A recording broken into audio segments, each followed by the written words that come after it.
Hello, what's going on? This is Braille Merchant. I am in California. I haven't been on YouTube a lot lately, doing stuff in California, checking out locations.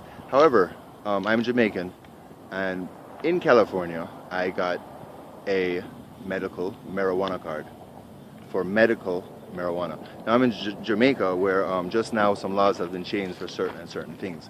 I just want to, I just wanted to know, as a Jamaican in America, Braille Merchant, I just went and got pharmaceutical, medical marijuana for insomnia. I have trouble sleeping at night. I drink a lot of coffee, so I just have a problem with my blood sugar and so on. However, I can go to the store legally and use this for medical marijuana, medical medication. And I think that's great. As coming from Jamaica as a third world country, definitely we need to know about this and show the world that our doctors and our scientists and so on know about this from a long time. It's not a joke, it's not a drug, it is a medication for people that need it. Check it out, Braille Merchant. Know your facts, get online, find some information. Jamaica, we have the best of this. Why we're not selling this? Why is this not Jamaican bread? Why? Question, answer that.